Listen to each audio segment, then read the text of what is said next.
ದೌರ್ಜನ್ಯ ಇಲ್ಲದೆ ಇರುವಂತ ಹೆಣ್ಣು ಮಕ್ಳು ಎಲ್ಲಿದಾರ್ರಿ? ಅವರ ಲೆಫ್ಟ್ ರೈಟ್ ಅಂತ ಕೇಳ್ತಾರ. ದೌರ್ಜನ್ಯ ಆದ್ರೆ ಈಗ ನನ್ನ ಹತ್ರನೇ ಎಷ್ಟು ಜನ ಹೆಣ್ಮಕ್ಳು ಬರ್ತಾರೆ, ನಾವು ಕೇಳ್ತೀವ ನೀ ಲೆಫ್ಟ್ ನೀ ರೈಟ್ ಅಂತ. ಎಲ್ಲಾ ಪೊಲೀಸ್ ಇಲಾಖೆಗಳಿಂದ ತರಿಸ್ಕೊಳ್ತೀನಿ, ವರದಿಯನ್ನ ತರಿಸ್ಕೊಳ್ತೀನಿ, ಸೂಕ್ತ ಕ್ರಮಕ್ಕೆ ಆಗ್ರಹ ಮಾಡ್ತೀವಿ. ಪ್ರತಿ ವರದಿಯನ್ನ ನಾನು ತರಿಸ್ಕೊಳ್ತೀನಿ. ಇದು ನೋಡಿ, ಬಹಳ ವರ್ಷಗಳಿಂದ ಅಲ್ಲಿ ನಡೆದಂತ ಅಸಹಜ ಸಾವು, ಕಾಣೆಯಾದಂಥವ್ರನ್ನ ಕೇಳೋದು ತಪ್ಪಿದ್ಯಾ? ಸಮಾಜದಲ್ಲಿ ಫಸ್ಟ್ ಆ ಮನಸ್ಥಿತಿ ಇರೋರು, ಆ ಕೀಳು ಮನಸ್ಥಿತಿ ಇರೋರು ಫಸ್ಟ್ ಬದಲಾಗಬೇಕಾಗ್ತಾ ಇದೆ ಅನ್ನೋದಕ್ಕೆ. ಯಾಕಂದ್ರೆ ನಾವು ಬರ್ದಿರೋದು ಅಲ್ಲಿ ಹೆಣ್ಮಕ್ಳು ಕಾಣೆ ಆಗಿದ್ದಾರಲ್ಲ, ಆ ಹೆಣ್ಮಕ್ಳನ್ನ ಕೊಂದವ್ರು ಯಾರು, ಹೇಗೆ ಕಾಣೆ ಆದ್ರು, ಅದೇ ಆಕ್ಚುಲಿ SIT ಮಾಡಿರೋದೇ ಅದ್ರ ಸಲುವಾಗಲ್ವಾ. ಸೊ ಹಾಗಾಗಿ ಅದರದ್ದು ತನಿಖೆ ಸರಿಯಾಗಿ ಆಗಬೇಕಾಗಿದೆ. ಮತ್ತೆ ಇನ್ನೊಂದು ಏನಂತಂದ್ರೆ, ಯಾವುದೇ ತರ ಅವ್ರಿಗೆ ಸವಲತ್ತುಗಳು, ಶಕ್ತಿ ಸರ್ಕಾರ ಒದಗಿಸಿದೆ. ಧರ್ಮಸ್ಥಳದಲ್ಲಿ ಕಾಣೆ ಆದವರ ಧ್ವನಿ ಎತ್ತದಕ್ಕೇನೆ ನೀವು ಬೇರೆಯವ್ರದ್ದು ಕೇಳಲ್ವಾ, ಇದು ಕೇಳಲ್ವಾ, ಅದು ಕೇಳಲ್ವಾ ಅಂತ ಹೇಳ್ತೀರಲ್ಲ. ನೀವು ಲೆಫ್ಟಿಸ್ಟು ಅಂತ ಹೇಳ್ತಾರೆ. ನಾನು ಯಾಕ್ರಿ ಲೆಫ್ಟಿಸ್ಟ್ ಆಗಲಿ? ಒಂದು ಹೆಣ್ಣಿಗೆ ಯಾವುದು ಲೆಫ್ಟ್ ಇರಲ್ಲ, ಒಂದು ರೈಟ್ ಇರಲ್ಲ. ನೀವು ಕೇಳಿದ್ರೆ ನನ್ನ ಜಾತಿ, ನನ್ನ ಮತ, ನನ್ನ ಧರ್ಮ ಎಲ್ಲ ಹೆಣ್ಣೆ ಅಂತ ಹೇಳ್ತೀನಿ. ಅಲ್ಲಿ ಸತ್ತವ್ರು ಯಾರು? ಹಿಂದೂ ಹೆಣ್ಣು ಮಕ್ಕಳೇ. ಸೊ ಅವ್ರ ಬಗ್ಗೆ ಧ್ವನಿ ಎತ್ತಬಾರ್ದಾ? ಹಾಗಿದ್ರೆ ಹೇಳಿದ ತಕ್ಷಣನೇ ನಾನು ಲೆಫ್ಟಿಸ್ಟ್ ಆಗ್ಬಿಡ್ತೀನಿ. ನೀವು ಹೇಳ್ಕೋಬಹುದು, ನಾನು ಯಾಕ್ರಿ ಲೆಫ್ಟಿಸ್ಟ್ ಆಗಲಿ? ನಾನು ಲೆಫ್ಟಿಸ್ಟು ಅಲ್ಲ, ರೈಟಿಸ್ಟು ಅಲ್ಲ, ನಾನು ಬರೀ ಹೆಣ್ಣು ಅಷ್ಟೇ. ಅದು ನಿಮಗೆ ಗೊತ್ತಾಗ್ತಾ ಇದೆ. ಬಟ್ ಆದ್ರೆ ಮಹಿಳಾ ಆಯೋಗದ ಅಧ್ಯಕ್ಷ ಸ್ಥಾನದಲ್ಲಿ ನಾನು ಇರುವ ತನ ಧರ್ಮದ ಪರ, ಹೆಣ್ಣಿನ ಪರ ಯಾವಾಗ್ಲೂ ನಡ್ಕೊಳ್ತೀನಿ. ಅದೇ ಮತ್ತೆ ನಾನು ಇರೋದು ಸಂವಿಧಾನಾತ್ಮಕ ಒಂದು ಹುದ್ದೆ. ಇದಕ್ಕೆ ಯಾವ್ದು ಧರ್ಮ ಇಲ್ಲ, ಇದಕ್ಕೆ ಯಾವ್ದು ಜಾತಿ ಇಲ್ಲ, ಇದಕ್ಕೆ ಯಾವ್ದು ಮತ ಇಲ್ಲ, ಯಾವ್ದು ಲೆಫ್ಟ್ ಇಲ್ಲ, ಯಾವ್ದು ರೈಟ್ ಇಲ್ಲ. ಹಾಗಿದ್ರೆ ಬ್ರಾಹ್ಮಣರ ಹೆಣ್ಣು ಮಕ್ಕಳ ಮೇಲೆ ದೌರ್ಜನ್ಯ ಆಗುದಿಲ್ವಾ? ಬೇರೆ ಜಾತಿ ವರ್ಗದಲ್ಲಿ ದಲಿತರ ಮಕ್ಕಳ ಮೇಲೆ ಆಗುದಿಲ್ವಾ? ದೌರ್ಜನ್ಯ ಇಲ್ಲದೆ ಇರುವಂತ ಹೆಣ್ಣು ಮಕ್ಳು ಎಲ್ಲಿದಾರ್ರಿ? ಅವರ ಲೆಫ್ಟ್ ರೈಟ್ ಅಂತ ಕೇಳ್ತಾರ. ದೌರ್ಜನ್ಯ ಆದ್ರೆ ಈಗ ನನ್ನ ಹತ್ರನೇ ಎಷ್ಟು ಜನ ಹೆಣ್ಮಕ್ಳು ಬರ್ತಾರೆ, ನಾವು ಕೇಳ್ತೀವ ನೀ ಲೆಫ್ಟ್ ನೀ ರೈಟ್ ಅಂತ. ಅದು ಮಾತಾಡೋದಿದೆಯಲ್ಲ, ಅವ್ರು ಆಕ್ಚುಲಿ ತಿಳ್ಕೋಬೇಕಾಗತ್ತೆ. ಹೆಣ್ಣಿಗೆ ಯಾವ್ದು ಲೆಫ್ಟ್ ಇಲ್ಲ, ಯಾವ್ದು ರೈಟ್ ಇಲ್ಲ. ಯಾವ ಹೆಣ್ಣು ಮೇಲಾದ್ರೂ ಅದು ದೌರ್ಜನ್ಯನೇ. ಇಡೀ ಜಿಲ್ಲೆಯಲ್ಲಿ ಕಾಣೆಯಾದವರ ಸಂಖ್ಯೆಯನ್ನ ಎಲ್ಲಾ ಪೊಲೀಸ್ ಇಲಾಖೆಗಳಿಂದ ತರಿಸ್ಕೊಳ್ತೀನಿ, ವರದಿಯನ್ನ ತರಿಸ್ಕೊಳ್ತೀನಿ, ಸೂಕ್ತ ಕ್ರಮಕ್ಕೆ ಆಗ್ರಹ ಮಾಡ್ತೀವಿ. ಪ್ರತಿ ವರದಿಯನ್ನ ನಾನು ತರಿಸ್ಕೊಳ್ತೀನಿ. ಇದು ನೋಡಿ, ಬಹಳ ವರ್ಷಗಳಿಂದ ಅಲ್ಲಿ ನಡೆದಂತ ಅಸಹಜ ಸಾವು, ಕಾಣೆಯಾದಂಥವ್ರನ್ನ ಕೇಳೋದು ತಪ್ಪಿದ್ಯಾ? ಯಾರೇ ಮಾತಾಡಿದ್ರು ಆಯೋಗ ಅವರಿಗೆ ಸೂಕ್ತ ಸಮನ್ಸ್ ಮಾಡ್ತೀವಿ. ಮತ್ತೆ ಅವರಿಂದ ಯಾಕೆ ಆತರ ಮಾತಾಡಿದ್ರು ಅಂತ ಸಹ ಉತ್ತರ ಪ್ರತಿಭಟನೆ ಸಂದರ್ಭದಲ್ಲಿ ಬಡತನದಿಂದ ಮಹಿಳೆಯರು ಗೊತ್ತಿದೆ. ಅದನ್ನ ಆಯೋಗದಿಂದ ಅವರಿಗೆ ಪತ್ರವನ್ನು ಕಳಿಸಿದೀವಿ. ಆತರ ಮಾತಾಡಿರೋದು ಯಾಕೆ, ಅದಕ್ಕೆ ಉತ್ತರನೂ ಸಹ ಅವ್ರಿಗೆ ಕೊಡಬೇಕು. ನೋಡಿ, ಸಮಾಜದಲ್ಲಿ ಫಸ್ಟ್ ಆ ಮನಸ್ಥಿತಿ ಇರೋರು, ಆ ಕೀಳು ಮನಸ್ಥಿತಿ ಇರೋರು ಫಸ್ಟ್ ಬದಲಾಗಬೇಕಾಗಿದೆ. ನನ್ನನ್ನ ಪ್ರಶ್ನೆ ಮಾಡಿದ್ರೆ ನಾನು ಹೇಳೋದೇ ಇದು: ಸರ್ಕಾರ, ಕಾನೂನು, ಪೊಲೀಸು ಎಲ್ಲ ಇದೆ, ಆದ್ರೆ ಬದಲಾಗಬೇಕಾಗಿದ್ದು ಸಮಾಜ ಸಹ ಬಹಳ ದೊಡ್ಡ ಮಟ್ಟದಲ್ಲಿ ಬದಲಾಗಬೇಕು. Welcome to YouTube family. Kudla rampage ಧರ್ಮಸ್ಥಳದಲ್ಲಿ ಹೂತು ಹಾಕಿರುವಂತಹ ಪ್ರಕರಣಕ್ಕೆ ಸಂಬಂಧಪಟ್ಟ ಹಾಗೆ ಸ್ಟೇ ಕೂಡ ಸಿಕ್ಕಿರುವಂತದ್ದು. SIT ಇನ್ವೆಸ್ಟಿಗೇಷನ್ ಮಾಡ್ತಾ ಇಲ್ಲ ಅನ್ನುವಂತಹ ಮಾಹಿತಿ ಕೂಡ ನಮಗೆ ಸಿಕ್ಕಿರುವಂತದ್ದು. ಅಂತ ಹೇಳಿದ್ರೆ ಗಿರೀಶ್ ಮಟ್ಟನ್ ಅವರಾಗಿರ್ಬೋದು, ಜಯಂತಿ ಅವರಾಗಿರ್ಬೋದು, ಮಹೇಶ್ ಶೆಟ್ಟಿ ತಿಮರೋಡಿ ಅವರಾಗಿರ್ಬೋದು, ವಿಠಲ್ ಗೌಡ್ರು ಆಗಿರ್ಬೋದು, ಇವರಿಗೆ SIT ನೋಟಿಸ್ ಅನ್ನು ಕೂಡ ಕೊಡುತ್ತೆ, ಹಾಜರಾಗಬೇಕು ಅನ್ನುವಂತ ವಿಚಾರದಲ್ಲಿ ತನಿಖೆಗೆ. ಆನಂತರ ಅಡ್ವೊಕೇಟ್ ಆಗಿರ್ತಕ್ಕಂತಹ ಬಾಲನ್ ರವರನ್ನು ಅಪ್ರೋಚ್ ಆದ ನಂತರ ಅದಕ್ಕೆ ಈಗ ಸ್ಟೇ ಕೂಡ ಸಿಕ್ಕಿರುವಂತದ್ದು. ನಮ್ಮ ಜೊತೆಗೆ ಬಾಲನ್ ರವರೇ ಇದ್ದಾರೆ. ಅವ್ರ ಹತ್ರ ನಾನು ಮಾತಾಡಿಸ್ತಾ ಹೋಗ್ತೀನಿ ಏನ್ ವಿಚಾರ ಅಂತೇಳಿ. ಒಂದಷ್ಟು ಜನ ಬಿಂಬಿಸ್ತಾ ಇದ್ದಾರೆ 39/2025 ಧರ್ಮಸ್ಥಳದಲ್ಲಿ ಏನು ಪ್ರಕರಣ ದಾಖಲಾಗಿತ್ತು ಅದುವೇ ಸ್ಕ್ವಾಶ್ ಆಗಿದೆ, ಇನ್ನು SIT ತನಿಖೆ ಮುಂದುವರಿಯುವುದಿಲ್ಲ, SIT ತನಿಖೆ ಹಳ್ಳ ಹಿಡಿದಿದೆ ಈ ಕಾರಣದಿಂದಾಗಿ ಅಂತೇಳಿ ಅದರ ಕ್ಲಾರಿಫಿಕೇಶನ್ ನಾನು ಕೇಳ್ತಾ ಹೋಗ್ತೀನಿ. ನಮ್ಮ ಜೊತೆಗೆ ಅಡ್ವೊಕೇಟ್ ಬಾಲನ್ ಸರ್ ಇದ್ದಾರೆ. ಸರ್ ನಮಸ್ಕಾರ, ಕಾರ್ಯಕ್ರಮಕ್ಕೆ ಆತ್ಮೀಯ ಸ್ವಾಗತ. ಸರ್, ಈ ಕೇಸೇ ನಿಂತೋಯ್ತು, ಕೇಸೇ ಹಳ್ಳ ಹಿಡಿದೋಯ್ತು, ನೀವು ಹಾಕಿದ ವಕಾಲತ್ತಿದ್ದ ಅಂತ ಹೇಳಿ ಜನರು ಹೇಳ್ತಾ ಇದ್ದಾರೆ. ಇದ್ರ ಬಗ್ಗೆ ಏನು ನಿಮ್ಗೆ ಮೊದಲ ಪ್ರತಿಕ್ರಿಯೆ? ಈಗ ಧರ್ಮಸ್ಥಳದಲ್ಲಿ 50 ವರ್ಷದಿಂದ ಚರಿತ್ರ ತಕೊಂಡ್ರೆ ಕೊಲೆ, ಊತಾಕೋದು, ಅತ್ಯಾಚಾರ, ಹಿಂಸಾಚಾರ, ಮೋಸ, ವಂಚನೆ, ದ್ರೋಹ ಇದೆಲ್ಲ ಕೂಡ ನಡೀತಾ ಇದೆ. ವೇದವಲ್ಲಿಯಿಂದ ಪದ್ಮಲತಾ, ಸೌಜನ್ಯಕ್ಕೆ ಒಂದು 20 ದಿವಸಕ್ಕೆ ಮೊದಲು ಆನೆ ಮಮತ, ಅವನ ತಂಗಿ ಲಕ್ಷ್ಮಿ, ಯಮುನಾ, ಸೊ ಹಲವಾರು ಪ್ರಕರಣಗಳು ಇದೆ. ಈಗ ಪೊಲೀಸರು, ಅಲ್ಲಿ ಇರೋ ಪೊಲೀಸರೆಲ್ಲ ಅದು ಒಂದು ರಾಜ್ಯಾಂಗ, ಫೀಪ್ಡಮ್ ಅಂತಾರೆ ಇಂಗ್ಲೀಷಲ್ಲಿ. ಆ ಫೀಫ್ಡಮ್ನಲ್ಲಿ ಚೇಳಗಳ ಥರ ಪೊಲೀಸರು ಇದ್ರು ಅನ್ನೋದು ಕೂಡ ನಿಜ ಆಯಿತು. ಈಗ ಕ್ರೈಮ್ ನಂಬರ್ 39/2025 ಅದು ದೂರು ನಾನು ಓದಿದ್ದೀನಿ, ಕಂಪ್ಲೀಟ್ ದೂರು ಓದಿದ್ದೀನಿ. ಪೊಲೀಸರು 302 ಈಗ 103 BNS ಕೊಲೆ ಪ್ರಕರಣ, ಅದರಲ್ಲಿ ಬರೋದೆಲ್ಲ ಕೊಲೆ, ಊತಾಕೋದು, ಸಾಕ್ಷಿ ನಾಶಪಡಿಸೋದು, ಇಷ್ಟು ವಿಷಯಗಳು ಅದಿದೆ. ಅಂದರೆ ಕೊಲೆ ಕೇಸು ದಾಖಲು ಮಾಡಿರಬೇಕು. ಅದಕ್ಕೆ ಸಂಬಂಧಪಟ್ಟಿದ್ದು ಬೇರೆ ಏನೇನು ಸೆಕ್ಷನ್ಗಳೆಲ್ಲ ಇದೋ ಅದನ್ನು ಹಾಕಿರಬೇಕು. ಬಟ್ ಸ್ಥಳೀಯ ಪೊಲೀಸರು 211E BNS ಅಲ್ಲಿ ಯಾಕೆ ರಿಜಿಸ್ಟರ್ ಮಾಡಿದ್ದಾರೆ ಅನ್ನೋದು $1 ಬಿಲಿಯನ್ ಕ್ವಶನ್ ಮಾರ್ಕ್. ಅದು ತಪ್ಪು ಸೆಕ್ಷನ್, ಅದು ಹಾಕಿರಬಾರದು. ಒಂದು. ಎರಡನೇದು, ಅದು ನಾನ್ ಕಾಗ್ನಿಸಬಲ್ ಅಫೆನ್ಸು.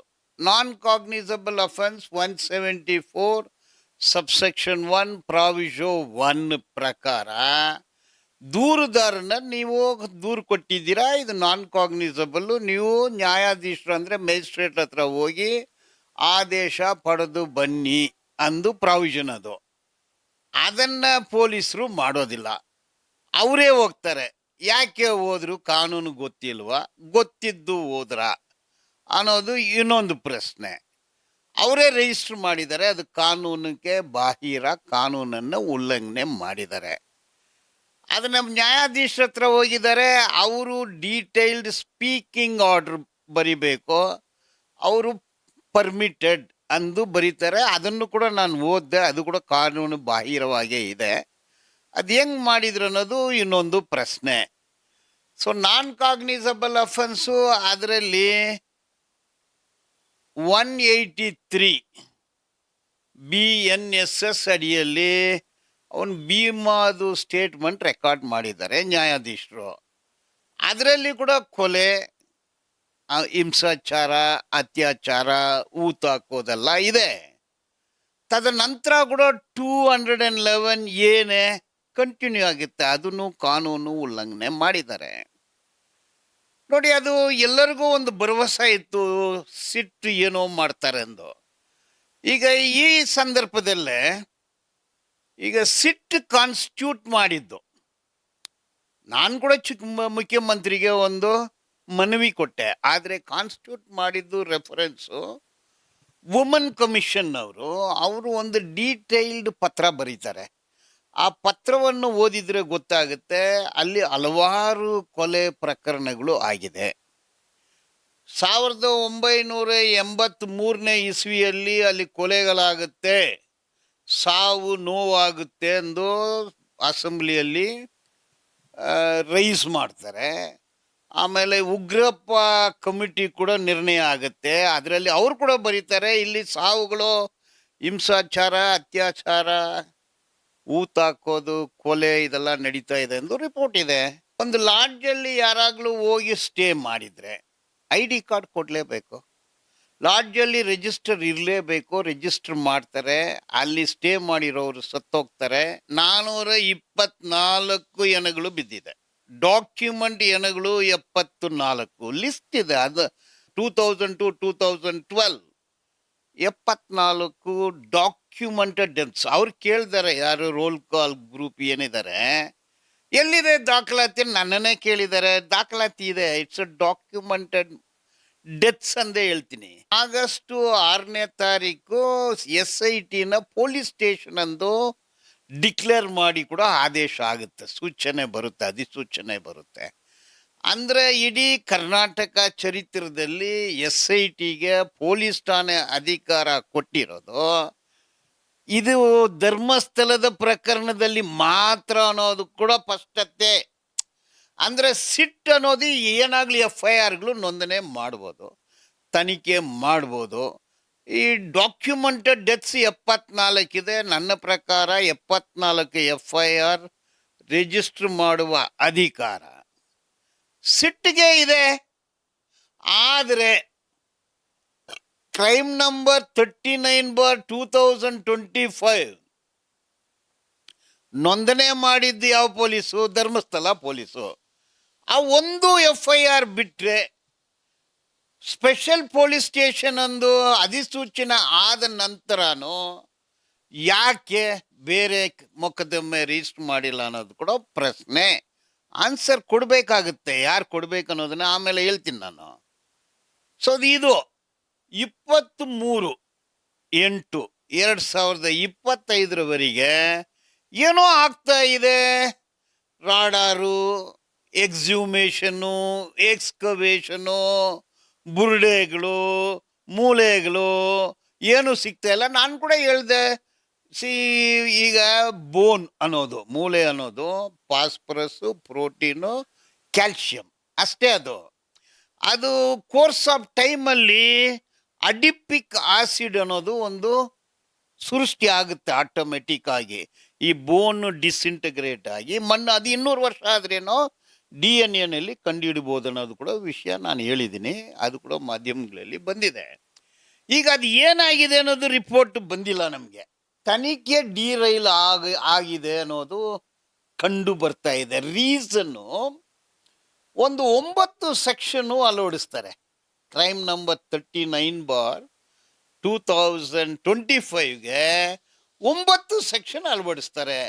ಅದು ಉಲ್ಟಾ ಸೀದಾ ಆಗುತ್ತೆ, ನಿಜ ಸುಳ್ಳು ಆಗುತ್ತೆ, ಸುಳ್ಳು ನಿಜ ಆಗುತ್ತೆ, ಫ್ಯಾಕ್ಟು ಫಿಕ್ಷನ್ ಆಗುತ್ತೆ, ಫಿಕ್ಷನ್ನು ಫ್ಯಾಕ್ಟ್ ಆಗುತ್ತೆ.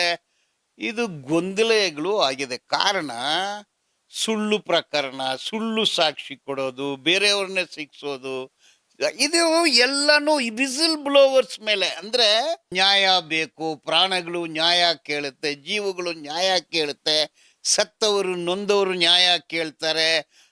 ಅದಕ್ಕೆ ನ್ಯಾಯ ಸಿಗಬೇಕೆಂದು ಹೋರಾಟಗಾರರು, ಹೋರಾಟ ಮಾಡೋರು ಇವ್ರಿಗೆ ವಿರೋಧವಾದ ಸೆಕ್ಷನ್ಗಳು ಅಲ್ಲಿ ಅಳವಡಿಸಿದ್ದಾರೆ. ಒಂದು ಪಾಯಿಂಟ್. ಎರಡನೇದು witness statement before the magistrate. ಅದರಲ್ಲಿ ಸೂಪರ್ವೈಸರ್ ಅನ್ನೋ ಹೆಸರುಗಳು ಬರುತ್ತೆ, ಕೊಂದವರುಗಳ ಹೆಸರು ಬರುತ್ತೆ, ಊತಾಕಿದವ್ರ ಹೆಸರು ಬರುತ್ತೆ. ಯಾರಿಗೂ ನೋಟಿಸ್ ಕೊಟ್ಟಿಲ್ಲ. ವೈ? ಸೊ ಅದಕ್ಕೆ ಯಾರು ಆನ್ಸರ್ ಕೊಡೋದು? ಯಾರಿಗೂ ಕೊಟ್ಟಿಲ್ಲ. ಅದ್ರ ಬಗ್ಗೆ ತನಿಖೆನೇ ಮಾಡಿಲ್ಲ. ಸಿಟ್ಟು. ಏನು ಕಾರಣ? ತನಿಖೆ ಮಾಡೋಕ್ಕೆ ಗೊತ್ತಿಲ್ಲ ಅಂದೆಲ್ಲ ಹೇಳಕ್ಕೆ ಬರಲ್ಲ. 4 IPS ಆಫೀಸರ್ಸ್ ಇದ್ದಾರೆ, ಟೀಮ್ ಇದೆ, ಅಬ್ಸಲ್ಯೂಟ್ ಪವರ್ ಕೊಟ್ಟಿದ್ದಾರೆ. ಆ ಡೈರೆಕ್ಷನ್ನಲ್ಲಿ ತನಿಖೆ ಹೋಗ್ತಾ ಇಲ್ಲ ಅಂದು ನನಗೆ ಆಸ್ ಅಡ್ವೊಕೇಟು ಕಂಡು ಬರ್ತಾ ಇದೆ. ಅಂದರೆ ದಾರಿ ತಪ್ಪಿದೆ. ಯಾವ ಕಾರಣದಿಂದ ದಾರಿ ತಪ್ಪಿತು? 9 ಸೆಕ್ಷನ್ಸ್ ಅಳವಡಿಸಿದರೆ. ಗೊತ್ತಿತ್ತಾ ಗೊತ್ತಿಲ್ವಾ? ಕಾನೂನು ಅರಿವಿತ್ತಾ ಅರಿವಿಲ್ವಾ? ಅರಿವಿದ್ದು ಮಾಡಿದ್ರ, ಅರಿವಿಲ್ದೆ ಮಾಡಿದ್ರ, ಯಾರೋ ಸೂಚನೆ ಮೇರೆಗೆ ಮಾಡಿದ್ರ ಅನ್ನೋದು ಕೂಡ ಪ್ರಶ್ನೆ. 9 ಸೆಕ್ಷನು ನ್ಯಾಯಾಧೀಶರಿಗೆ ಇರೋ ಅಧಿಕಾರ. ಅದಕ್ಕೆ ಸೆಕ್ಷನ್ನು 215 ಆಫ್ BNSS. ಈ ಸೆಕ್ಷನ್ಸ್ ಎಲ್ಲ ಅಲ್ಲಿದೆ. ಅದು ಪವರು ನ್ಯಾಯಾಧೀಶರಿಗೆ, ಪೊಲೀಸರಿಗೆ ಪವರ್ ಇಲ್ಲ. ಪೊಲೀಸರಿಗೆ ಯಾಕೆ ಪವರ್ ಇಲ್ಲ ಅಂದರೆ 379 BNSS ಕೋರ್ಟಲ್ಲಿ ಪಿಟಿಷನ್ ಆಗಬೇಕು. ನ್ಯಾಯಾಧೀಶರು ಪವರನ್ನು ಸಿಟ್ನವ್ರು ಯಾಕೆ ತಗೊಂಡ್ರು? ಗೊತ್ತಿತ್ತಾ ಗೊತ್ತಿಲ್ವಾ? ಬೇಕಂದ್ರೆ ತಗೊಂಡ್ರ? ಉದ್ದೇಶಪೂರ್ವಕವಾಗಿ ತಗೊಂಡ್ರ? ಅರಿವಿದ್ದು ತಗೊಂಡ್ರ? ಅರಿವಿಲ್ಲದೆ ತಗೊಂಡ್ರ? ಇದೆಲ್ಲ ಕೂಡ ಪ್ರಶ್ನೆ. ಅಂದರೆ ಡಿರೈಲ್ ಆಗೋಯ್ತು. ಈಗ ದೂರುದಾರ ಆರೋಪಿ ಆದ. ಯಾವ ಕೇಸಲ್ಲಿ ಅವನು ಸುಳ್ಳು ಸಾಕ್ಷಿ ಹೇಳಿದಾನೆಂದ ಆರೋಪಿನ, ಅಥವಾ ಅವನು ಕೊಟ್ಟಿರೋ ದೂರಲ್ಲಿ ಹೇಳಿಕೆಯಲ್ಲಿ ಕೊಲೆ ಅಂತಾನೆ ಅವನು ಕೊಲೆ ಮಾಡಿದ್ನ? ಯಾವ ಹಿನ್ನೆಲೆಯಲ್ಲಿ ಅವನ್ನ ಆರೋಪಿ ಆಗ್ತಾನೆ? ಯಾಕೆ ಅವನ್ನ ಆರೋಪಿ ಮಾಡಿದ್ರಿ ಅನ್ನೋದು ಇನ್ನೊಂದು ಪ್ರಶ್ನೆ. ಆರೋಪಿ ಮಾಡಿ ಆತನನ್ನ ಅಡ್ವೊಕೇಟ್ ಕೊಡದೆ, ಗ್ರೌಂಡ್ಸ್ ಆಫ್ ಅರೆಸ್ಟ್ ಕೊಡದೆ 23ನೇ ತಾರೀಕು ಆಗಸ್ಟ್ ತಿಂಗಳು 2025 ಆತನನ್ನು ನ್ಯಾಯಾಧೀಶರ ಮುಂದೆ ಪ್ರೊಡ್ಯೂಸ್ ಮಾಡಿ 12 ದಿವಸ ಪೊಲೀಸ್ ಬಂಧನಕ್ಕೆ ತೆಗೆದುಕೊಳ್ತಾರೆ. ಆ ಸಂದರ್ಭದಲ್ಲಿ ಯಾವುದು ರಿಕವರಿ ಆಗಿಲ್ಲ. ಮತ್ತೆ 3 ದಿವಸ ತಗೊಳ್ತಾರೆ. ಮತ್ತೆ ಅವನ್ನ ಜೈಲಿಗೆ ಕಳಿಸ್ತಾರೆ. ಜೈಲಿಗೆ ಹೋದ ಮೇಲೆ ಅವನ್ನ ಯಾರ್ಯಾರು ಭೇಟಿಯಾದ್ರು ಅನ್ನೋದು ನಮ್ಗೆ ಗೊತ್ತಿಲ್ಲ. ಮತ್ತೆ ಇನ್ನೊಂದು 183 ತಪ್ಪೊಪ್ಪಿಗೆ ಸ್ಟೇಟ್ಮೆಂಟ್ ಕೊಡ್ತಾನೆ. ಇನ್ನೊಂದು ತಪ್ಪೊಪ್ಪಿಗೆ ಸ್ಟೇಟ್ಮೆಂಟ್ ಇನ್ನೊಂದು ಹೆಂಗ್ ಕೊಡೋಕ್ ಬರುತ್ತೆ? ಮೊದಲೇ ಒಂದು 183 ಸ್ಟೇಟ್ಮೆಂಟ್ ಆಗಿದೆ, ಒನ್ ಮೋರ್ 183 ಸ್ಟೇಟ್ಮೆಂಟ್ ಕೊಡಲು ಯಾವ ಕಾನೂನಲ್ಲಿ ಯಾವ ಅಧಿಕಾರ ಇತ್ತು? ಯಾಕೆ ಇನ್ನೊಂದು ಸ್ಟೇಟ್ಮೆಂಟು? ಆ ಸ್ಟೇಟ್ಮೆಂಟಲ್ಲಿ ಕಾಂಟ್ರಡಿಕ್ಟರಿ ಹೆಂಗೆ ಕೊಡೋಕ್ಕಾಗುತ್ತೆ? ಸೊ ನನಗೆ ತಿಳಿದ ಮಟ್ಟಿಗೆ ಕಾನೂನು ಪ್ರಕಾರ ಓನ್ಲಿ 164, ಈಗ 183. ಎರಡನೇ 183 ಹೆಂಗೆ ಬಂತು ಗೊತ್ತಿಲ್ಲ, ಎಲ್ಲಿ ಆಗಿಲ್ಲ. ಹೆಂಗಿದೆ ಕಾನೂನಲ್ಲೇ ಅದಕ್ಕೆ ಅವಕಾಶ ಇಲ್ಲ. ಈಗ ಪೊಲೀಸರ ಮುಂದೆ 161, ಈಗ 181. ನ್ಯಾಯಾಧೀಶರ ಮುಂದೆ 164, ನಾವು 183. ಅದ್ರ ಮೇಲೆ ನೆಕ್ಸ್ಟ್ ಕೋರ್ಟ್ಗೆ ಬರಬೇಕು. ಅದೇ ನ್ಯಾಯಾಧೀಶರ ಹತ್ರ ಇನ್ನೊಂದು ತಪ್ಪೊಪ್ಪಿಗೆ ಹೆಂಗೆ ಬರುತ್ತೆ? ಮೊದಲು ಕೊಟ್ಟಿದ್ದು ಹೇಳಿಕೆ, ಎರಡನೇದು ಕೊಟ್ಟಿದ್ದು ತಪ್ಪೊಪ್ಪಿಗೆ, ಎರಡು ಒಂದೇ ಸೆಕ್ಷನ್ಸು. ಎಲ್ಲಿ ಆಗಿಲ್ಲ, ಅದಕ್ಕೆ ಅವಕಾಶನೇ ಇಲ್ಲ. ಇದ್ರ ಮೇಲೆ ಮಾತ್ರ ಹೆಂಗ್ ಮಾಡಿದ್ರು ಅದು ನೀವು ಅವ್ರನ್ನೇ ಕೇಳಬೇಕು. ಅವಕಾಶ ಎಲ್ಲಾನು ನಾನು ಹೇಳ್ತಾ ಬರ್ತೀನಿ ನೋಡಿ, ಎಲ್ಲಾನು ಕಾನೂನು ವಿರೋಧವಾಗಿ ನಡ್ಕೊಂಡ್ ಬರ್ತಾ ಇದೆ ಫ್ರಮ್ ಡೇ ಒನ್. 3/7/2025 ಎಲ್ಲಾನು ಹಂಗೆ ಬರ್ತಾ ಇದೆ. ಆಯ್ತು, ಇಷ್ಟು ಮಧ್ಯದಲ್ಲಿ ಮಟ್ಟನ್ ಅವರು, ಬಿಟ್ಟಲಗೌಡ, ಜಯಂತು, ತಿಮ್ರೋಡಿ ಎಲ್ಲರಿಗೂ ನೋಟಿಸ್ ಬರುತ್ತೆ. 9 ನೋಟಿಸ್ ಬರುತ್ತೆ. ಅವನು ಮಟ್ಟನ್ ಅವರು ಬೆಳಿಗ್ಗೆ ಒಂದು 10-11 ಗಂಟೆಗೆ ಅಲ್ಲಿ ಹೋದ್ರೆ ರಾತ್ರಿವರೆಗೆ ತನಿಖೆ. ಒಂದು 200 ಅವರ್ಸ್ ಇಂಟ್ರಾಗೇಟ್ ಮಾಡಿದ್ದಾರೆ, ಮೋರ್ ದೆನ್ 200 ಅವರ್ಸ್ ಇಂಟ್ರಾಗೇಟ್ ಮಾಡ್ತಾರೆ. ಮತ್ತೆ ಒಂದು ಸ್ಟೇಟ್ಮೆಂಟ್ ಕೊಟ್ಟಿದ್ದಾರೆ, ನೋಟಿಸು, ನೀವು ಸಾಕ್ಷಿ ನಾಶಪಡಿಸಬಾರ್ದು. ಯಾವ ಸಾಕ್ಷಿನ ನಾಶಪಡಿಸ್ಬಾರ್ದು? ನೀವು ಅಳವಡಿಸಿದ್ದೀರಲ್ಲ ಆ ಸೆಕ್ಷನ್ ವಿಟ್ನೆಸ್ಗಳನ್ನ, ಅಥವಾ ಕೊಂದಾಕಿದ್ದಾರೆ, ಹಾಕಿದ್ದಾರೆ, ಕೊಲೆ ಮಾಡಿದ್ದಾರೆ, ಅಸಜಗದ ಸಾವುಗಳು, ಅದರ ಬಗ್ಗೆನಾ? ಯಾವುದ್ರ ಬಗ್ಗೆ ನಾಶಪಡಿಸ್ಬೋದು ಅಂದ್ರೆ ಏನೂ ಇಲ್ಲ. ನೀವು ಅಲ್ಲೂ ಹೋಗ್ಬಾರ್ದು, ಇಲ್ಲೂ ಹೋಗ್ಬಾರ್ದು, ನಾಳೆ ಬಂದಿಲ್ಲ ಅಂದರೆ ನಿಮ್ಮನ್ನು ಬಂಧಿಸ್ತೀವಿ ಅಂದರು. ಸೊ ನನ್ನ ಹತ್ರ ಬಂದರು. ಇದು ನಿಮ್ಮನ್ನು ಡೆಫಿನೆಟ್ ಆಗಿ ಬಂಧಿಸ್ತಾರೆ. ನಿಮ್ಮನ್ನು ಬಂಧಿಸಿ ನಿಮ್ಮನ್ನು ರಾತ್ರಿ 10 ಗಂಟೆಗೆ ನ್ಯಾಯಾಲಯದಲ್ಲಿ ಪ್ರೊಡ್ಯೂಸ್ ಮಾಡಿ 12 ದಿವಸ ಕಸ್ಟಡಿ ತಗೊಂಡು, ಇದು ಏನೋ ಕಿತಾಪತಿ ಎಲ್ಲ ಆಗೋ ಥರ ಕಾಣ್ತಾ ಇದೆ, ಏನು ಸರ್ ಮಾಡೋದಂದ್ರು. ಹೈಕೋರ್ಟ್ಗೆ ಹಾಕೋಣ ಅಂದೆ. ಹೈಕೋರ್ಟ್ಗೆ ಪೆಟಿಷನ್ ಹಾಕಿದ್ವಿ. ಅದರಲ್ಲಿ ಕ್ರೈಮ್ ನಂಬರ್ 39/2025 ತಡೆ ಹಾಕಿ ಅಂದು ನಾನು ಹೇಳಿಲ್ಲ. ಇಂಟ್ರೀಮ್ ಪ್ರೇಯರ್ ಕೇಳಿದ್ದು ಈ ಹರಾಸ್ಮೆಂಟು ನೋಟಿಸು ಇದು ಕಾನೂನಿಗೆ ಬಾಹಿರವಾಗಿದೆ. ಕಾರಣ ಈಗ ನೋಟಿಸ್ ಕೊಟ್ಟಿರೋದು ಸೆಕ್ಷನ್ 35 ಸಬ್ಸೆಕ್ಷನ್ 3 BNSS. ಅದರಲ್ಲಿ ನೋಟಿಸ್ ಕೊಡಬೇಕಂದ್ರೆ ಅದು ಫಿಸಿಕಲ್ ನೋಟಿಸ್ ಕೊಡಬೇಕು. ಸುಪ್ರೀಂ ಕೋರ್ಟ್ ತೀರ್ಪು ಪ್ರಕಾರ ಇವರು ಆನ್ಲೈನ್ ನೋಟಿಸ್ ಕೊಟ್ಟಿದ್ದಾರೆ, ಅದು ಕೂಡ ಕಾನೂನು ಬಾಹಿರ. ಅದರಲ್ಲಿ 35(3) ನೀವು ಓದಿದ್ರೆ ಎ ನೋಟಿಸ್ ಅಂದಿದೆ. ನೋಟಿಸಸ್ ಅಂದಲ್ಲ. ಎಷ್ಟು ನೋಟಿಸ್ ಕೊಡ್ತೀರಾ ನೀವು? ಅದನ್ನು ಕಾನೂನು ಬಾಹಿರ.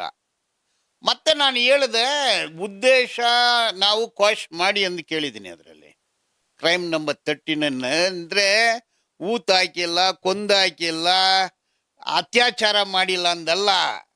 ನೀವು ಕಾನೂನು ಬಾಹಿರ ಇದು. ಈಗ ಏನಾಗುತ್ತೆ, ಈಗ ಅದು ಕೇಸಲ್ಲಿ ಅದು ಪ್ರೊಸೀಜರ್ ತಪ್ಪು, ಕರೆಕ್ಟ್ ಪ್ರೊಸೀಜರ್ ಮಾಡಿ ಎಂದು ಆದೇಶ ಆಗುತ್ತೆ. ಈಗ ಈ ರೋಲ್ ಕಾಲ್ ಟೀಮ್ ಏನು ಹೇಳ್ತಾ ಇದೆ ಅಂದರೆ, ಅವರೇ ಕೇಸ್ ಹಾಕಿದ್ರು, ಅವರೇ ಕಿತ್ತಾಕಿದ್ದಾರೆ, ಅವ್ರಿಗೆ ಬುದ್ಧಿಲ್ಲ ಅಂತೀನಿ, ಅರಿವು ಕಾನೂನು ನಾಲೆಡ್ಜ್ ಇಲ್ಲ ಅಂತೀನಿ. ಅದು ರೋಲ್ ಕಾಲ್ ಗ್ರೂಪ್ ಅಂತೀನಿ, ಅವ್ರಿಗೆ ಅರಿವೇ ಇಲ್ಲ ಅಂತೀನಿ, ಮೂರ್ಖರು ಅಂತೀನಿ, ಕಾನೂನು ಇಲ್ಲದೆ ಮಾತಾಡೋದು. ಏನಾಗುತ್ತೆ, ಯಾವಾಗಲೂ ಕಾನೂನು ಗೊತ್ತಿರೋರಿಗೆ ಹೋಗಿ ಕೇಳಬೇಕು. ಸುಮ್ಮನೆ ಬಾಯಿಗೆ ಬಂದಿದ್ದೆಲ್ಲ ಏನೋ ಹೇಳ್ಬಿಟ್ರೆ ಏನಂದ್ರೆ ಪ್ರೊಸೀಜರ್ ರಾಂಗು. ಸಪೋಸ್ ಕೊಂದವ್ರನ್ನ ಅರೆಸ್ಟ್ ಮಾಡಿದ್ರೆ ಅವ್ರು ಹೋಗಿ ಪ್ರೊಸೀಜರ್ ರಾಂಗ್ ಅಂತ ಕೇಳೋರು. ಪ್ರೊಸೀಜರ್ ತಪ್ಪಿದೆ, ಓಕೆ, ನಾನು ಪಿಟಿಷನ್ ಹಾಕಿದೆ, ಕೋರ್ಟಲ್ಲಿ ಬಂತು, ನಾನು ಹೇಳಿದೆ ಇದೆಲ್ಲ ನಿಮ್ಗೆ, ಈಗ ಏನೇನು ಹೇಳಿದೆ ಇದೇ ವಿಚಾರ ನ್ಯಾಯಮೂರ್ತಿಗಳ ಹತ್ರ ಹೇಳಿದೆ. ನೋಡಿ, ರಿಜಿಸ್ಟರ್ ಮಾಡಿದ್ದು ಕಾನೂನು ಬಾಹಿರ.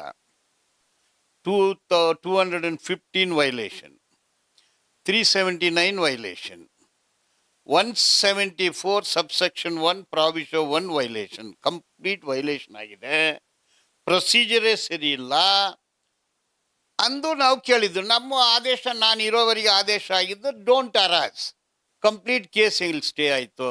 ಈಗ ಅವನು ಭೀಮಾ ಚೀನಾಯ ಜೈಲಲ್ಲಿ ತಾನೇ ಇದ್ದಾನೆ, ಅವನೇನು ಹೊರಗೆ ಬಂದಿದ್ದಾನೆ. Stay means the procedure is wrong, ಆದ್ರಿಂದ ಒಂದು ಸ್ಟೇ ಆಗಿದೆ. Crime number 39/25. For this reason, ನೀವು ಮಾಡಿರೋದೆಲ್ಲ ತಪ್ಪು, ಕಾನೂನು ವಿರೋಧ. ಆ ಒಂದೇ ಕಾರಣ, ಕೇಸ್ ಬಗ್ಗೆ ನಾವು ಆ ಪೆಟಿಷನಲ್ಲಿ ಒಂದು ಪದನೂ ಬರೆದಿಲ್ಲ. ಈಗ ಅದನ್ನು ಸ್ಟೇ ಆದ ನಂತರ ಅದು ಹಳ್ಳ ಹಿಡಿಯುತ್ತೆ, ಇನ್ನು ಅದು ಮೇಲ್ ಬರೋಕ್ ಸಾಧ್ಯನೇ ಇಲ್ಲ ಅಂತೇಳಿ ಹೇಳ್ತಾ ಇದ್ದಾರೆ ಜನರು. ನೋಡಿ, ಹೂಗೆ ಪೋಹೆ, knowledge no knowledge, expert non expert, ಗಾಳಿ ಏನು ವಿಕೆಟ್ ಆಗ್ಬೇಕಾ, ಏನು ವಿಕೆಟ್ ಆಗುತ್ತೆ ನೋಡಿ. ತನಿಖೆ ಆಗ್ಬೇಕು, ಪ್ರೊಸೀಜರ್ ಆಗಿ ಮಾಡಿ. ತಪ್ಪು ಮಾಡಿದ್ರೆ ನಾಳೆ ಯಾವನು ತಪ್ಪು ಮಾಡಿರೋನು ಸಿಗ್ಬಿಟ್ರೆ ಅವನು ಎಸ್ಕೇಪ್ ಆಗ್ತಾನೆ. ನಾವು ಮಾಡಿರೋದು ಇದೆಲ್ಲ ತಪ್ಪಾಗಿದೆ, ನ್ಯಾಯಾಧೀಶರು ಒಪ್ಕೊಂಡ್ರಲ್ಲ ನಾನು ಹೇಳಿದ್ದನ್ನೇ. ಸ್ಟೇ ಕೊಟ್ರೆ ಅಂದರೆ ಹೈಕೋರ್ಟ್ ಜಡ್ಜ್ ಸುಮ್ಮನೆ ಕೊಡ್ತಾರ? ತಪ್ಪು ಆಗಿದೆ ಅಂತ ಸ್ಟೇ ಕೊಟ್ಟಿದ್ದಾರೆ, ಪ್ರೈಮ್ ಆಫೀಸ್ ಕೇಸ್ ಇದೆ ಅಂತ ಕೊಟ್ಟಿದ್ದಾರೆ. ನಾನು ಅಲ್ಲಿ ಕೊಲೆ ಆಗಿಲ್ಲ ಅಂದು, ಕೊಲೆ ಆಗಿದೆ ತನಿಖೆ ಮಾಡಿ ಅನ್ನೋದು SIT police station. SIT 74 FIR register ಮಾಡುವ ಅಧಿಕಾರ ಇದೆ. SITನ ಕ್ಲೋಸ್ ಮಾಡಿ ಅಂದಕ್ಕೆ ಹೋಗಿದ್ವಾ ಕೋರ್ಟ್ಗೆ? ಕ್ರೈಮ್ ನಂಬರ್ 39/25ನಲ್ಲಿ ಕಾನೂನು ಉಲ್ಲಂಘನೆ ಮಾಡಿ ABCD ಆಗಿದೆ, ಸರಿಪಡಿಸಿ ಅಂದು ಹೋಗಿದ್ವಿ ನಾವು. ಯಾಕೆ ನೀವು ಕೊಲೆ ಆಯ್ತಂದು ಹೋದ್ರೆ ಕೊಲೆ ಕೆಸ್ತಾನೆ ಆಗ್ಬೇಕು. ಅದು 103 ರಿಜಿಸ್ಟರ್ ಆಗಿರ್ಬೇಕು. ಕಾನೂನು ಇದು ಸಾಕ್ಷಿಗಳನ್ನ ನಾಶಪಡಿಸಿದ್ದು ಯಾರಂದು ಆ ಸೆಕ್ಷನ್ ಅಲ್ಲಿ ಹಾಕಿರ್ಬೇಕು. ಅದನ್ನ ಬಿಟ್ಬಿಟ್ಟು ಸುಳ್ಳು ಸಾಕ್ಷಿ ಹೇಳಕ್ ಬಂದಿದ್ದಾನೆಂದು ಹೆಂಗ್ ಮಾಡ್ತೀರಾ ನೋಡಿ? ಇದು ಏನ್ ಅರ್ಥ? ಇದು ಒಂದು ಆಕ್ಸಿಡೆಂಟ್ ಆಗುತ್ತೆ. ನಾನು ಹೇಳಿದೆ ಅದನ್ನೇ, ಅಡಿಪಿಕ್ ಆಸಿಡ್ ಅಂತ ಹೇಳಿದೆ, ಡಾಕ್ಯುಮೆಂಟೆಡ್ ಡೆತ್ ಅಂತ ಹೇಳಿದೆ.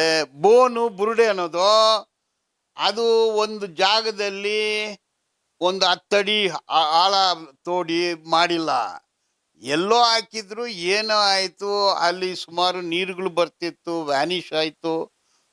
ಕ್ಯಾಲ್ಶಿಯಮು, ಫಾಸ್ಫರಸ್ಸು, ಪ್ರೋಟೀನು ಇದು ಡಿಸ್ಇಂಟಗ್ರೇಟ್ ಆಗುತ್ತೆ. ಏನು ಮನುಷ್ಯನ ಬಾಡಿ ಏನು ಐರನ ಗೋಲ್ಡಾ 1000 ವರ್ಷವರೆಗೆ ಇರೋಕ್ಕೆ? ಇದು ಫ್ಲಶು, ಬ್ಲಡ್ಡು, ಫಾಸ್ಫರಸ್ಸು, ಕ್ಯಾಲ್ಶಿಯಮ್ಮು, ಪ್ರೋಟೀನ್ ಅಷ್ಟೇ ತಾನೇ, ಡಿಸ್ಇಂಟಿಗ್ರೇಟ್ ಆಗುತ್ತೆ. ಮತ್ತೆ ಬೇರೆ ಅವರು ಜನ ಕಾಣೆ ಆಗಿದ್ದಾರೆ, ಅದಕ್ಕೆ ಏನು ಹೇಳ್ತೀರಾ? ಕಂಪ್ಲೇಂಟ್ ಅಲ್ಲಿ ಕೊಟ್ಟಿರುವಂತದ್ದು ನಾನು ಊತ ಹಾಕಿದ್ದೀನಿ, ಹೆಣ್ಮಕ್ಳ ಶವ ಇದೆ. ಈಗ ಅವನು ಕೊಟ್ಟ, ಅವನು ಕೈಯಲ್ಲಿ ಬುರುಡೆ ತಗೊಂಡು ಹೋದ.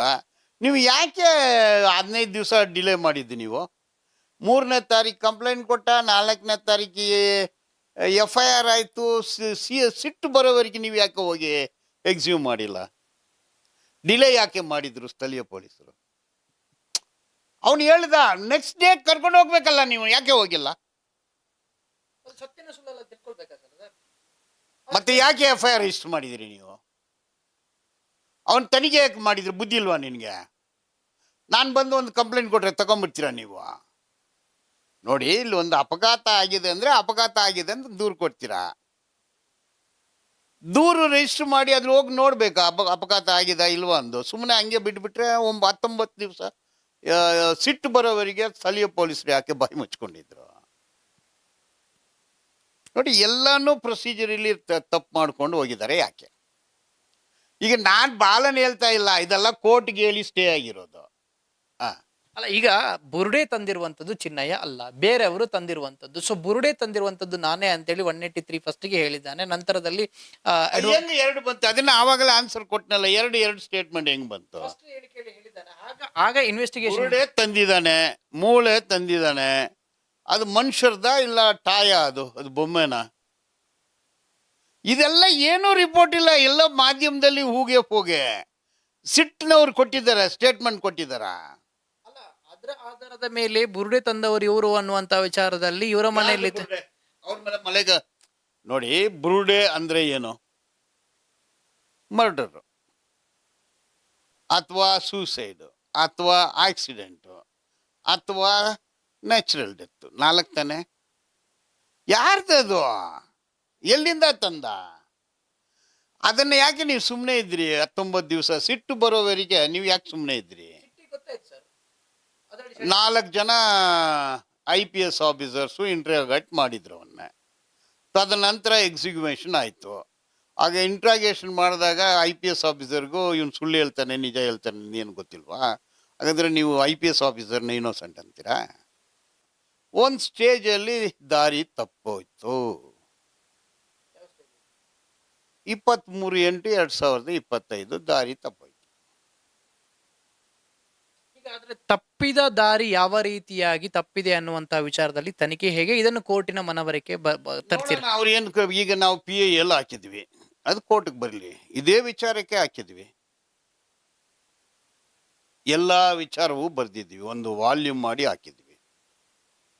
ಇದಕ್ಕಿಂತ ಮುಂಚೆ ಪುರಂದ್ರ ಗೌಡ್ರು ಮತ್ತೊಬ್ರು ಅವರು ಕೂಡ PIL ಹಾಕಿದ್ರು. ಅದ್ರ ಬಗ್ಗೆ ನನಗೆ ಗೊತ್ತಿಲ್ಲ, ನಾನು ಅದನ್ನು ಓದಿಲ್ಲ. ಅವ್ರನ್ನ ಯಾರು ಎಂಗೇಜ್ ಮಾಡಿದ್ದು ಗೊತ್ತಿಲ್ಲ.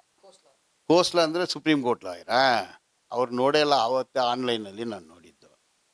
ನೋಡಿ, ಯಾರ್ಯಾರೋ ಲಾಯರ್ಗಳು ಮಾಡಿದ್ದಾರೆ, ಯಾರ ಮೇಲೂ ನಾನು ಬ್ಲೇಮ್ ಮಾಡ್ತಾ ಇಲ್ಲ.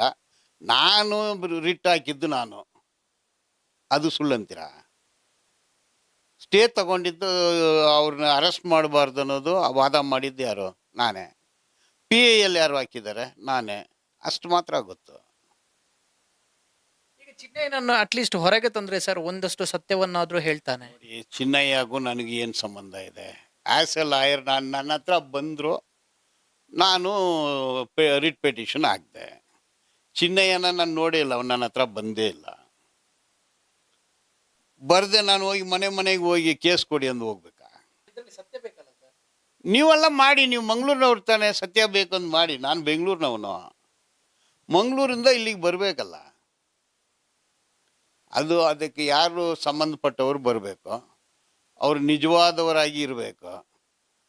ಅದೆಲ್ಲ ಪರಿಶೀಲನೆ ಮಾಡಿ ನೆಸ್ಸಿಟ್ಟಿದ್ರೆ ನಾವು ತಗೋಬೋದು. ಅವನಿಗೂ ನನಗೆ ಸಂಬಂಧನೇ ಇಲ್ಲ, ಅವನಿಗೆ ನಾನು ಲಾಯರೇ ಅಲ್ಲ, ಹೊರಗೆ ತರ್ತೀರ ಅಂದ್ರೆ? ಅಲ್ಲ, ಮನೆಯವರು ಏನಾದ್ರು ಬಂದ್ರೆ ಬಂದ ಮೇಲೆ ನೋಡೋಣ. ನಾನು ಈ ಲಾಯರ್ ಇರೋದೇ ಕೇಸ್ ತಗೊಳಕ್ಕೆ, ತಗೋಬಾರ್ದಂದು ಏನಾಗ್ಲಿದ? ಅದು ಬೆಳ್ತಂಗಡಿ ಕೋರ್ಟಲ್ಲಿ ಇದೆ. ಅವ್ರು ಬಂದರು, ನನ್ನ ಹತ್ರ ಬಂದರು, ಹುಡ್ಕೊಂಬಂದರು, ಡಾಕ್ಯುಮೆಂಟ್ಸ್ ತಂದರು. ಅವ್ರು ಹೇಳಿದ್ರಲ್ಲಿ ನಿಜ ಸತ್ಯ ಇತ್ತು, ಅದು ಸುಳ್ಳು ಇಲ್ಲ ಅಂದು ಗೊತ್ತಾಯಿತು, ಮೆರಿಟ್ ಇದೆ ಅಂತ ಗೊತ್ತಾಯಿತು, ಫೈಲ್ ಮಾಡಿದ್ವಿ. ಯಾವ ಕೇಸ್ ಬಂದ್ರೇನೋ ತಗೊಂಡ್ಬಿಡ್ತೀವ ನಾವು? ಎಷ್ಟೋ ಕೇಸ್ಗಳಲ್ಲಿ ತಗೊಳ್ಳೋದೇ ಇಲ್ಲ. ಯಾವುದು ಕರೆಕ್ಟ್ ಇದೆ ಅಂದು ಅದನ್ನ ತಗೊಳ್ತೀವಿ, ಯಾವ್ದು ತಗೋಬೇಕೋ ತಗೋಬಾರ್ದು ಅದು ನಮ್ಗೆ ಬಿಟ್ಟಿದ್ದು. ಈಗ ನಿಮ್ದು ಏನು ಕೋರ್ಟ್ ಮಾನಿಟರ್ಡ್ ತನಿಖೆ ಆಗ್ಬೇಕು ಅಂತ ಹೇಳಿ ನೆಕ್ಸ್ಟ್?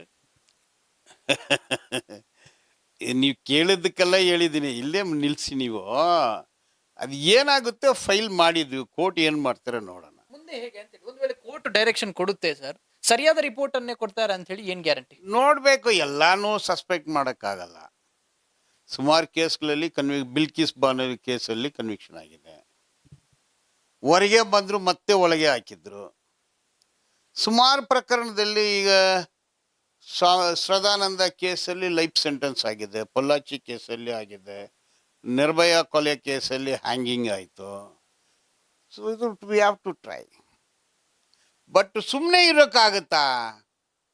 ಫೈಟ್ ಆಗ್ತಾನೆ ಇರಬೇಕು. ಅದು ಇದು ಕೆಳಗಡೆ ಇರೋ ಚಕ್ರ ಕೆಳಗಡೆ ಹೋಗುತ್ತೆ, ಮೇಲೆ ಬರುತ್ತೆ. ಫ್ರಿಕ್ಷನ್ ಆಗ್ತಾನೆ ಇರುತ್ತೆ. ಫ್ರಿಕ್ಷನ್ ಆಗಿಲ್ಲ ಅಂದರೆ ಸಮಾಜ ಹೆಂಗಾಗುತ್ತೆ? ಬದಲಾವಣೆ ಆಗುತ್ತೆ, ಹಿಂಗೇ ಇರೋದಿಲ್ಲ ಅದು. Yes, definitely yes. ಇದೆ ಇದೆ ಇದೆ. ಇಲ್ಲ, ಏನಕ್ಕೆ ಅಲ್ಲಿ ಅನ್ಯಾಯ ಆಗಿದೆ, ನ್ಯಾಯ ಸಿಗಲೇಬೇಕು. 1984 ಇಂದ ಆಗಿಲ್ಲ, ಈಗ ಆಗುತ್ತಾ ಸರ್? ಅನ್ಯಾಯ ಯಾವತ್ತೆಲ್ಲ ಆಗುತ್ತೋ, ಅನ್ಯಾಯ ಹೆಂಗ್ ನಡೆಯುತ್ತೋ, ನ್ಯಾಯ ಕೇಳೋರು ಬಂದೇ ಬರ್ತಾರೆ, ಫೈಟ್ ಮಾಡೇ ಮಾಡ್ತಾರೆ. ಈಗ 12 ತಾರೀಕಿಗೆ ಒಂದು ಆರ್ಗ್ಯುಮೆಂಟ್ ಇದೆ ಸರ್, ಏನ್ ಕೇಳಬೇಕು ಅಂತ ಇದ್ದೀರಾ? ಅದು ಈಗ ಹೆಂಗ್ ಹೇಳಕ್ಕಾಗುತ್ತೆ ನಿಮ್ಮ ಸಂಬಂಧ? ಏನಿದೆ ಆಕ್ಚುಲಿ ಡಿಮ್ಯಾಂಡ್ ಏನಿದೆ? Okay sir, okay, thank you.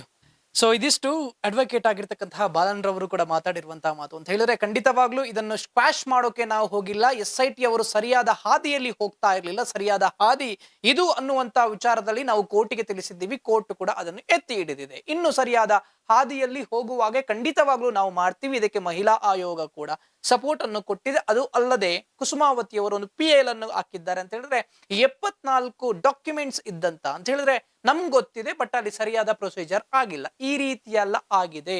So ಇದನ್ನು ಖಂಡಿತವಾಗ್ಲೂ ಬಿಡೋದಿಲ್ಲ. ಇದಕ್ಕೆ ತಾರ್ಕಿಕ ಅಂತ್ಯ ಕೊಟ್ಟೇ ಕೊಡ್ತೀನಿ. ಮತ್ತೆ ಚಿನ್ನಯ್ಯನನ್ನು ಹೊರತಗುವಂತ ವಿಷಯದಲ್ಲಿ ಅಂತ ಹೇಳಿದ್ರೆ ಹೊರತರಬೇಕು. ಅವನು ಜೈಲಿನ ಒಳಗಡೆನೆ ಇದ್ದಾನೆ, ಹೊರತಂದ್ರೆ ಒಂದಷ್ಟು ಸತ್ಯವನ್ನು ಹೇಳ್ತಾನೆ ಅಂತ ಹೇಳಿದ್ರೆ ಯಾರೆಲ್ಲ ಅವನಿಗೆ ಪ್ಲಾನ್ ಹೇಳಿ ಕೊಟ್ರು ಸುಳ್ಳು ಹೇಳೋಕೆ ಅನ್ನುವಂತ ವಿಚಾರದಲ್ಲಿ ಅಂತ ಹೇಳಿ ಬಾಲನ್ ರವರ ಹತ್ರ ಕೇಳಿದಾಗ ಚಿನ್ನಯ್ಯನ ಫ್ಯಾಮಿಲಿ ಅವರು ಬಂದ್ರೆ ಅದನ್ನು ಪರಿಶೀಲನೆ ಮಾಡಿ ನಾನು ಮಾಡೋಕೆ ಸಿದ್ಧ, ಎಲ್ಲಾನು ಫ್ಯಾಮಿಲಿ ಅವರು ಬರಬೇಕು. ಆ ನೇಮಾವತನ ಫ್ಯಾಮಿಲಿ ಅವರು ಕೂಡ ನನ್ನ ಬಳಿ ಬಂದ್ರೆ ಖಂಡಿತವಾಗ್ಲೂ ನಾನು ಮಾಡೇ ಮಾಡ್ತೀನಿ. ನನಗೆ ಬಂದಿರುವಂತದ್ದು ಗಿರೀಶ್ ಮಟ್ಟನ್ ಅವರ ಮತ್ತು ಜಯಂತ್ರಿ ಆಗಿರ್ಬೋದು, ಮಹೇಶ್ ಶೆಟ್ಟಿ ತಿಮ್ಮರೋಡಿ ಅವರಾಗಿರ್ಬೋದು, ಅಥವಾ ವಿಠಲ್ ಗೌಡ್ರ ಆಗಿರ್ಬೋದು, ಇವರು ಬಂದಿದ್ರು. ಅದಕ್ಕೆ ಬೇಕಾಗಿರುವಂತದ್ದು ನಾನು ಆರ್ಗ್ಯುಮೆಂಟ್ ಮಾಡಿದೆ, ಸ್ಟೇ ಕೂಡ ಸಿಕ್ಕಿದೆ. ನನ್ನ ಕರ್ತವ್ಯ ಏನಿದೆ ಅದನ್ನು ನಾನು ಮಾಡಿದ್ದೀನಿ ಅನ್ನುವಂತ ವಿಚಾರದಲ್ಲಿ ಕಾದು ನೋಡೋಣ. 12 ತಾರೀಕಿಗೆ ಏನೇನೆಲ್ಲ ಆರ್ಗ್ಯುಮೆಂಟ್ ನಡೆಯುತ್ತೆ, ಕೋರ್ಟ್ ಏನ್ ಹೇಳುತ್ತೆ, SIT ಯಾವ ರೀತಿಯಾಗಿ